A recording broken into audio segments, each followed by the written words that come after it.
स्वागत है आप सभी का खबरें मध्य प्रदेश की। आप देख रहे हैं, आपके साथ मैं हूं पुनीत मिश्रा। खबरों की शुरुआत करेंगे और सबसे पहले बात करते हैं इस वक्त की 6 बड़ी खबरों की। सबसे पहले बात करेंगे गैंगस्टर विकास दुबे। एनकाउंटर में ढेर होने के बाद विकास दुबे का पोस्टमार्टम कर दिया गया। इस पर सियासत जारी है। कांग्रेस की माने तो विकास दुबे के एनकाउंटर के बाद कई राज अब दफन हो चुके हैं। वहीं गैंगस्टर के पिता ने अब अंतिम संस्कार में जाने से भी इनकार कर दिया और कहा कि अच्छा हुआ वो मारा गया। इधर पीएम मोदी ने आज रीवा में एशिया के सबसे बड़े सोलर पावर प्लांट का लोकार्पण किया है। इसके साथ ही आज बीजेपी की एक वर्चुअल रैली रखी गई थी, जिसमें सीएम शिवराज सिंह चौहान ने कमलनाथ से फिर से सवाल किया और ये 5वां सवाल था। इन सब के बीच शिवराज सिंह चौहान के मंत्रियों को अपने कामों के बंटवारे का इंतजार है। सीएम अब तक उस पर वर्कआउट ही कर रहे हैं और आखिर में बात होशंगाबाद की, जहां पर स्कूटी सवार को एक कार ने टक्कर मारी, जिसमें बाप बेटी की जान बाल बाल बची है। तो प्रदेश में उपचुनाव को लेकर बीजेपी की वर्चुअल रैली हुई, जिसमें सीएम शिवराज सिंह चौहान, नरेंद्र सिंह तोमर शामिल हुए। इस रैली में सीएम ने किसानों के हित में किए जा रहे कामों को गिनाया और यह भी बताया कि पूर्व की कमलनाथ सरकार ने कैसे किसानों के साथ धोखा किया। कर्ज माफी का वादा कर किसानों को डिफॉल्टर बना दिया गया। उन्होंने कहा कि किसानों को किसी तरह की कोई परेशानी नहीं आने दूंगा। यह भी कहा है कि हम काम करने सत्ता में आए हैं और काम करेंगे। सीएम ने कमलनाथ के साथ साथ दिग्विजय सिंह पर भी निशाना साधा और कहा कि सीएम तो कमलनाथ थे, लेकिन उसे कोई और ही चला रहा था। सीएम ने कहा है कि प्रदेश की और केंद्र की सरकार दोनों ने मिलकर चंबल के विकास का प्लान तैयार किया है, जिससे कि यहां के लोगों को रोजगार भी मिलेगा।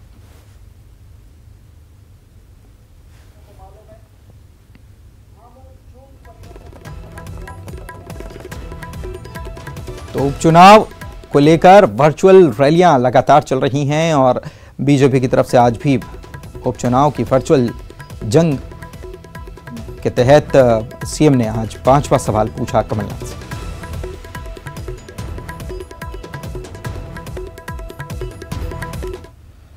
तो सीएम शिवराज सिंह चौहान ने कमलनाथ से 5वां सवाल पूछा, किसानों को ठगने के लिए कर्ज माफी योजना क्यों बनाई गई? राहुल गांधी के किए वायदों का क्या हुआ? 31 मार्च 2018 को कट ऑफ तारीख क्यों बनाई गई और इससे जून तक के किसान वंचित हो गए? 5वां सवाल मेरा है, कमलनाथ जी बताएं, क्या श्री राहुल गांधी कांग्रेस के अध्यक्ष के द्वारा 6 जून 2018 को मंदसौर में ऋण माफी की घोषणा की गई थी? अगर कर्ज माफी की उन्होंने घोषणा की थी 6 जून 2018 को मंदसौर में, तो जब आपने कर्ज माफी की योजना लोगों को ठगने, किसानों को ठगने बनाई, तो आप ये बताइए, जय किसान फसल ऋण माफी योजना में कर्ज माफी के लिए आपने कट ऑफ डेट 31 मार्च 2018 क्यों तय की? 31 मार्च 2018 को 31 मार्च 2018 तक कट ऑफ डेट घोषित करने के कारण। और शिवराज सिंह चौहान ने राहुल गांधी पर भी तंज कसा और उन्होंने कहा कि पता नहीं ये भैया नेता कैसे कहलाता है, पता नहीं चलता कि ये चीन के साथ है या भारत के साथ। इतना ही नहीं, उन्होंने ये भी कहा कि कोई बता दे इनका सलाहकार कौन है तो 1 लाख रुपए इनाम दूंगा। शिवराज सिंह चौहान ने राहुल गांधी पर तंज कसा। राहुल गांधी जो चीन से लड़ाई में भी सवाल उठाते हैं, पता नहीं ये भैया नेता कैसे कहलाता, मुझे तो यही समझ में नहीं आया। कई बार ये पता ही नहीं चलता कि चीन के साथ है कि भारत के साथ। अच्छा, इनका सलाहकार कौन है मुझे कोई वो बता दे तो 1 लाख रुपया इनाम दूंगा।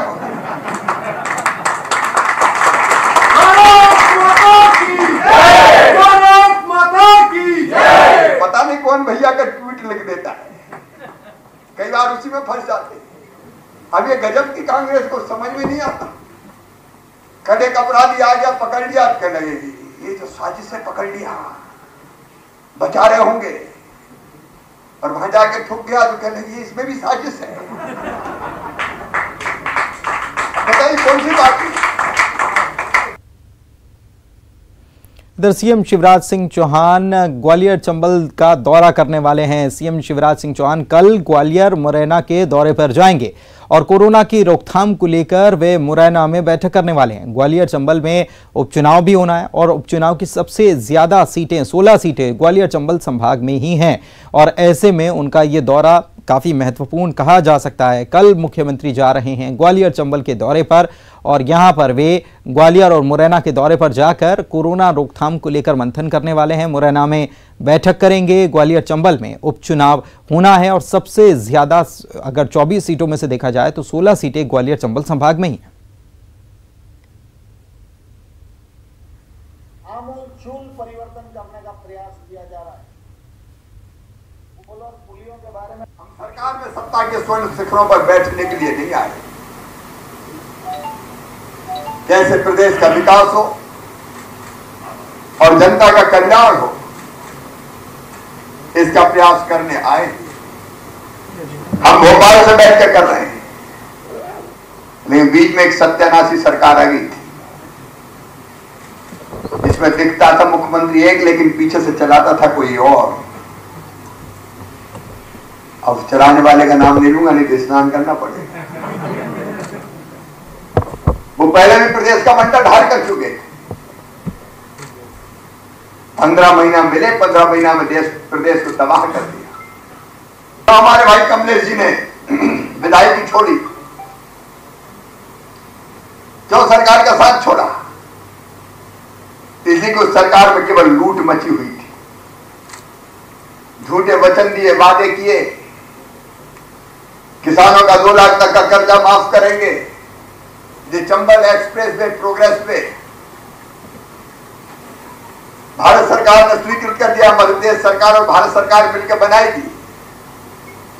उसकी तैयारी तेजी से चल रही है और वो केवल रोड नहीं होगा, उसके दोनों तरफ खाली जमीन विकसित करेंगे और उस जमीन पर हमारी कोशिश होगी कि दिल्ली से इंडस्ट्रियलिस्ट आए, देश के बाकी हिस्सों से आए, उद्योग लगाए और मुरैना जिले के बेरोजगार नौजवानों को भी रोजगार की सौगात देकर जाए। तो मुख्यमंत्री कल ग्वालियर चंबल अंचल के दौरे पर जाने वाले हैं और कल ग्वालियर मुरैना के दौरे पर मुख्यमंत्री रहने वाले हैं। यहां पर वो कोरोना की रोकथाम को लेकर मुरैना में एक बैठक करेंगे। ग्वालियर चंबल अंचल में उपचुनाव होना है। पूरे अगर 24 सीटों की अगर बात कर ली जाए, उपचुनाव में जिन सीटों पर उपचुनाव हुए हैं वहां उनमें से 16 सीटें ग्वालियर चंबल अंचल की ही हैं और ऐसे में ये दौरा भी उनका काफ़ी महत्वपूर्ण इस लिहाज से कहा जा सकता है।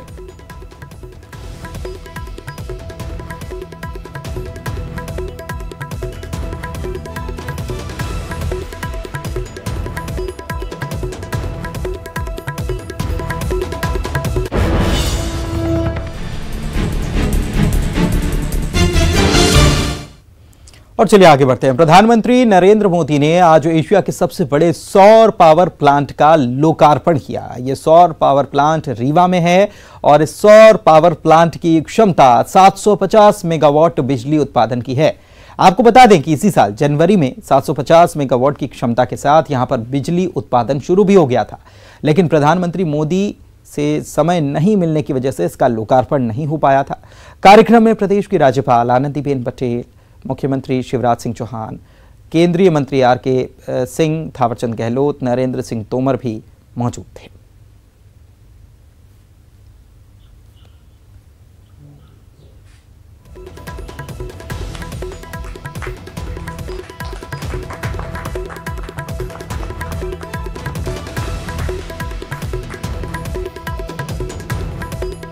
आज रीवा ने वाकई इतिहास रच दिया है। रीवा की पहचान मां नर्मदा के नाम से और सफेद बाग से रही है। अब इसमें एशिया के सबसे बड़े सोलर पावर प्रोजेक्ट का नाम भी जुड़ गया है। इसका आसमान से लिया गया वीडियो जब हम देखते हैं तो लगता है कि खेतों में हजारों सोलर पैनल जैसे फसल बनके लहलहा रही है। रीवा का ये सोलर प्लांट इस पूरे क्षेत्र को इस दशक में ऊर्जा का बहुत बड़ा केंद्र बनाने में मदद करेगा। इस सोलर प्लांट से मध्य प्रदेश के लोगों को, यहां के उद्योगों को तो बिजली मिलेगी ही, दिल्ली में जैसा अभी शिवराज जी बता रहे थे, मेट्रो रेल तक को रीवा से लाभ मिलेगा। अब रीवा वाला शान से कह पाएगा कि दिल्ली की मेट्रो हमारा रीवा चलाता है। रीवा की ही तरह शाजापुर, नीमच और छतरपुर में भी बड़े सोलर पावर प्लांट पर काम चल रहा है। ओमकारेश्वर डैम पर तो पानी में तैरता हुआ सोलर प्लांट, और मुझे पक्का भरोसा है कि आप जो योजना बना रहे हैं उसको पूरा करके रहोगे। ये तमाम प्रोजेक्ट जब तैयार हो जाएंगे तो मध्य प्रदेश निश्चित रूप से सस्ती और साफ सुथरी बिजली का हब बन जाएगा। इसका सबसे अधिक लाभ मध्य प्रदेश के गरीब, मध्यम वर्ग के परिवारों को होगा, किसानों को होगा, हमारे आदिवासी भाइयों बहनों को होगा। इधर एमपी में मंत्रियों के विभागों के बंटवारे का इंतजार अब और भी लंबा होता जा रहा है। 10 दिन बाद भी 28 मंत्री बिना विभाग के हैं। 2 जुलाई को बड़े लंबे इंतजार के बाद मंत्रिमंडल का विस्तार हुआ था, जिसमें 28 मंत्रियों को मंत्री पद की शपथ दिला दी गई, लेकिन विभागों का बंटवारा अभी तक नहीं हो पाया है। हालांकि सीएम शिवराज एक नहीं 2 बार ये कह चुके हैं कि विभागों को लेकर वर्कआउट के बाद बंटवारा हो जाएगा, लेकिन वर्कआउट अभी भी चल रहा है और बंटवारे का इंतजार अभी भी हो रहा है।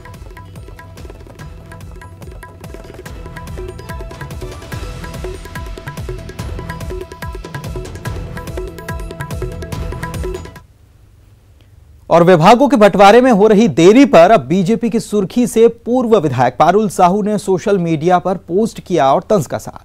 पूर्व विधायक पारुल साहू ने कहा कि हिस्सेदारी के चक्कर में पार्टी के लिए दुविधा न बने। इधर कृषि मंत्री कमल पटेल ने कहा है कि 2 दिनों के अंदर विभागों का बंटवारा भी हो जाएगा।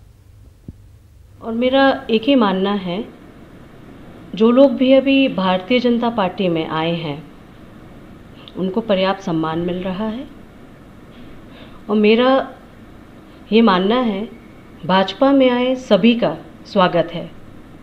पर निवेदन है कि आप सभी लोग भाजपा का हिस्सा बने, हिस्सेदारी के चक्कर में पार्टी के लिए दुविधा ना बने। विभाग भी बढ़ जाएंगे, आज 1-2 दिन के अंदर हो जाएगा और उसके बाद में तो, लेकिन हमने 5 मंत्रियों ने और माननीय मुख्यमंत्री जी के नेतृत्व में हमने कोई किसानों को, गांव गरीब और किसानों को कोई कमी नहीं आने दी। अनुराग हमारे सहयोगी हमारे साथ ही इसी खबर पर लाइव जुड़े हुए हैं भोपाल से, उनके पास चलते हैं। अनुराग, एक तरफ हमने सुना था, ट्वीट हमने देखा था अजय बिश्नोई का, जिन्होंने सवाल उठा दिए थे इसको लेकर। अब पूर्व विधायक पारुल साहू ने भी हिस्सेदारी के चक्कर में दुविधा ना बन जाएं ये बात कह दी है, यानी कि, और दूसरी तरफ हम देख रहे हैं कि अभी तक विभागों का बंटवारा नहीं हुआ। इससे ये पता चलता है कि अंदर कुछ ना कुछ ऐसा पक रहा है जिसकी वजह से अभी भी बीजेपी मुश्किल में है। और सबसे बड़ी बात यह कि अगर 10 दिन बीत गए और मंत्रियों को काम ही नहीं सौंपा गया तो फिर वो कर क्या रहे हैं? बिल्कुल, देखिए सवाल कई तरह के उठ रहे हैं कि बिना विभागों के मंत्री काम किस तरीके से कर रहे हैं। क्या सिर्फ मंत्री पद पाना उनके लिए काफ़ी है? आखिर विभागों का बंटवारा कब तक होगा? ये तमाम तरह के सवाल जरूर उठ रहे हैं। हालांकि कांग्रेस इस पूरे मामले को लेकर बीजेपी सरकार को घेर रही है और सौदेबाजी का आरोप लगा रही है। लेकिन अब बीजेपी के लिए मुश्किल इस बात को लेकर भी है कि बीजेपी के अंदर खाने भी अब सवाल उठना तेज हो गए। पूर्व विधायक पारुल साहू ने तो इस पूरे मामले को लेकर सवाल उठाया ही है, लेकिन अब इस बात को लेकर भी सवाल उठ रहे हैं कि आखिर कब तक मंत्रिमंडल में विस्तार होने के बाद विभागों का बंटवारा हो पाएगा और आखिर पेच कहां पर फंसा हुआ है। क्या मध्य प्रदेश में मुख्यमंत्री शिवराज सिंह चौहान अपने स्तर पर विभागों का बंटवारा नहीं कर पा रहे हैं या फिर पार्टी हाईकमान की तरफ से हरी झंडी नहीं मिली है? ये तमाम तरह के सवाल जरूर खड़े होते हुए नजर आ रहे हैं। अभी तक का जो परंपरा रही है या व्यवस्था आ रही है उसमें मंत्रिमंडल के गठन के बाद तत्काल विभागों का बंटवारा कर दिया जाता है। जिलों का प्रभार भी मंत्रियों को सौंप दिया जाता है ताकि जिलों में भी कामकाज तेजी के साथ निपटे। लेकिन अब अंदाजा इसी बात से लगाया जा सकता है कि ना तो कैबिनेट की बैठक विभागों के बंटवारे के कारण हो पा रही है और ना ही कोई बड़े फैसले हो पा रहे हैं। 20 जुलाई से विधानसभा का मानसून सत्र शुरू होने वाला है। जिन मंत्रियों के पास विभागों का बंटवारा जाता है, विभाग आ जाते हैं, वो विधानसभा को लेकर तैयारी करना शुरू कर देते हैं। लेकिन अभी कौन से मंत्री कौन से विभाग की जिम्मेदारी संभालेगा ये तय नहीं हो पाया है। 9-10 दिन हो चुके हैं। 2 जुलाई को मंत्रिमंडल का विस्तार हुआ था और अब तक जो विभागों का बंटवारा नहीं हो पाया है और मंत्रियों में भी बेचैनी है कि आखिर वो किस तरीके से विभागों में जाकर कामकाज करें और साथ ही अपने विधानसभा क्षेत्र या अपने जिले में किस हैसियत से वो जाकर काम करें या घोषणा करें, उस बात को लेकर भी तस्वीर साफ नहीं हो पा रही है। कुल मिलाकर कहा यही जा रहा है कि जल्द से जल्द मंत्रिमंडल का विस्तार होने के बाद अब विभागों का बंटवारा भी हो जाएगा। लेकिन थोड़ा और इंतजार करना होगा कि दिल्ली से कब तक हरी झंडी मिलती है और कब तक विभागों का बंटवारा हो पाता है। और इस बीच बीजेपी में ही अंदर आवाजें उठने लगी हैं। शुक्रिया आपका अनुराग इस तमाम जानकारी के लिए। और वक्त एक ब्रेक का हो चुका है, जल्द लौटेंगे कुछ और खबरों के साथ। अब उज्जैन में गैंगस्टर विकास दुबे की गिरफ्तारी के बाद अब एनकाउंटर पर भी सियासत शुरू हो चुकी है। एमपी कांग्रेस ने ट्वीट कर लिखा है कि जिसे एमपी में एक निजी सुरक्षा गार्ड ने पकड़ा वो यूपी एसटीएफ के हथियार छीनकर भाग रहा था। इधर दिग्विजय सिंह ने भी ट्वीट कर कहा कि अब अपराधियों का गठजोड़ उजागर नहीं होगा। पीसी शर्मा ने भी सवाल दागे, वहीं कमलनाथ ने भी सवाल खड़े किए। इसके साथ साथ उमा भारती ने भी कांग्रेस के सुर में सुर मिलाते हुए ट्वीट किया कि अभी 3 बातें रहस्य की परत में हैं।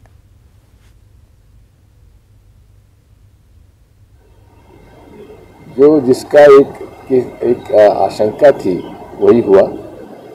यूपी पुलिस ने इनकाउंटर किया और 3 इनकाउंटर हुए हैं पिछले 4 दिन में यूपी पुलिस ने जो किए हैं। 2 इसके साथी के और इसका, तीनों का जो घटनाक्रम है वो एक सा है। जब व्यक्ति ऐसे खुकार व्यक्ति गिरफ्त में है तो उसे हथकड़ी क्यों नहीं लगाई जाती? जिस तरह से उसको मध्य प्रदेश में फ्रीली आया, फ्रीली महाकाल मंदिर में वो आके बोलता है, पूजा करता है, दर्शन करता है और फोटो खिंचवाता है, और जिस तरह से मीडिया ले आती है पुलिस गिरफ्तारी करने, तो ये सब चीजें आखिर ये सब क्यों? इसकी सीबीआई जांच होना चाहिए। एक अपराधी मारा गया, ये बहुत महत्वपूर्ण विषय नहीं ना होना चाहिए। मेरा तो सिर्फ ये कहना है, मैंने बड़े जो परिवार के लोगों को देखा जो उनकी मांग थी कि पूरी जांच होना चाहिए। अपराधी मारा गया, उसने अपराध किया, पुलिस के ऊपर गोली चलाई, पुलिस वालों की हत्या की, भागने का प्रयास किया, पुलिस ने अपना काम किया, उसमें कहीं कोई आपत्ति नहीं है। सिर्फ ये कि हाँ, दूध का दूध और पानी का पानी हो जाए कि ऐसा दुर्दांत अपराधी इतने लंबे समय से जो बेखौफ अपराध कर रहा था, जिसकी हिम्मत इतनी बढ़ चुकी थी कि उसने 8 अपना कर्तव्य निभाने वाले पुलिस के हमारे अधिकारियों को, जवानों को शहीद कर दिया, उसके पीछे किसका संरक्षण था, उसके सर पे किसका हाथ था? कानून ने अपना काम किया। दुख की घड़ी उनको होगी जो कल जिंदा पकड़ लिया तो वो कह रहे थे कि जिंदा क्यों पकड़ लिया, आज मर गया तो फिर ट्वीट कर रहे हैं कि मर कैसे गया, कहीं राज दफन हो गए। वो मातम उनके मनाने के लिए, उनने कभी किसी आतंकवादी के मरने पर तो मातम मनाया नहीं है, इन पे जरूर मनाते हैं। हर बात पे बैठे बैठे ट्वीट करना अच्छा थोड़ी है कांग्रेस के लिए। देखिए, मध्य प्रदेश की पुलिस ने बेहतर काम किया। एक इतने बड़े दुर्दांत अपराधी को उनकी सक्रियता और कुशलता के कारण से उसको पकड़ा गया मध्य प्रदेश के अंदर। मैंने तो कल कहा था कि उनको सम्मानित करना चाहिए। लेकिन जहां तक दिग्विजय सिंह का सवाल है, तो दिग्विजय सिंह तो सेना ने एनकाउंटर किया है कि नहीं किया है, सेना ने वहां सर्जिकल स्ट्राइक, एयर स्ट्राइक की नहीं की है, इसके सबूत भी पूछ रहे थे दिग्विजय सिंह। तो दिग्विजय सिंह का तो चरित्र है, हर चीज पर प्रश्न खड़ा करना, उनकी जिंदगी इसी में जाने वाली है। कल कह रहे थे कि ये जिंदा क्यों पकड़ लिया, अगर एनकाउंटर हो गया तो अब कह रहे कि एनकाउंटर क्यों हो गया। ये दिग्विजय सिंह जैसे लोगों के बारे में मुझे लगता है कि ये अप्रासंगिक है अब समाज के लिए। समाज इनकी बातों पर कोई चिंता करता है, ना कोई इनको सुनता है, ना देखता है। कानून अपना काम करता है और कानून की क्या परिस्थिति रही है, एनकाउंटर हुआ है ना, पुलिस के ऊपर भी हमला हुआ होगा और इसलिए उसके बदले उन्होंने कार्रवाई की है। मध्य प्रदेश पुलिस ने पकड़ लिया, उत्तर प्रदेश पुलिस को सौंप दिया, इनकाउंटर हाथ के हाथ हो गया। क्या ये इनकाउंटर 2 दिन बाद नहीं हो सकता था? क्या उन बड़े नेताओं और बड़े अधिकारियों के नाम सामने आ रहे थे इसलिए इनकाउंटर किया? ये यक्ष प्रश्न है। और जो घटना घटी है ये हमारे समाज के लिए एक प्रेरणा भी है कि ऐसे लोगों को कृत्य करने वालों को जो भी करे उसको सजा मिलना। इधर बीजेपी के राष्ट्रीय उपाध्यक्ष और पूर्व मुख्यमंत्री उमा भारती आज होशंगाबाद पहुंची। उन्होंने विकास दुबे के बारे में कहा कि उसका अंत तो होना ही था, उसने पुलिस के सामने सरेंडर नहीं किया, इसलिए उसे भागना ही था। किसी को भी सत्ता और धन के मद में इस हद तक नहीं जाना चाहिए जहां विकास चला गया था। उमा भारती ने विकास दुबे के एनकाउंटर को लेकर किए गए अपने ट्वीट पर सफाई दी है। विकास दुबे का तो ये अंत होना ही था, क्योंकि उसको भागने की कोशिश करनी ही थी। उस घटना के बाद उसने सरेंडर तो किया नहीं। और विकास दुबे के बारे में जो मैंने ट्वीट किया है वो तो मैंने ये किया है कि वो इतना टीवी पर उसका चेहरा दिख गया था कि हमारी सरकार इसकी जरा जांच कर ले कि उस। इधर होशंगाबाद से खबर आपको बताएं, जहां पर वीआईपी रोड पर एक कार ने स्कूटी सवार को टक्कर मारी। ये घटना कल की है और इसकी तस्वीरें जो हैं, सीसीटीवी फुटेज जो है ये सामने आ गया है। पिता और पुत्री इस कह सकते हैं स्कूटी पर ये बैठे हुए थे और जा रहे थे। इसी दौरान एक कार वहां से गुजरती है और टक्कर मारते हुए वहां से निकल जाती है। गनीमत ये रही कि बाल बाल पिता पुत्री दोनों बच गए। बाद में इस ड्राइवर को, जो ऐसा लग रहा था कि शायद कोई नौसिखिया है, उसे पकड़ लिया। और बड़ी खबर इंदौर से, जहां पर शहर के सबसे व्यस्ततम इलाके परदेसीपुरा चौराहे के पास 4 हथियारबंद बदमाशों ने बैंक से 5,34,000 रुपए लूटे और भाग निकले। घटना के बारे में बताया जा रहा है कि लुटेरे सीधे बैंक में कैश काउंटर पर पहुंचे और वहां रखे कैश से भरे बैग को लेकर फरार हो गए। लूट की जानकारी मिलते ही पुलिस के आला अधिकारी मौके पर पहुंचे और बैंक में लगे सीसीटीवी फुटेज के आधार पर मामले की जांच में जुट गए। वहीं पुलिस की टीम आरोपियों की धरपकड़ में भी लगी हुई है। और इसी के साथ इस बुलेटिन में फिलहाल इतना ही।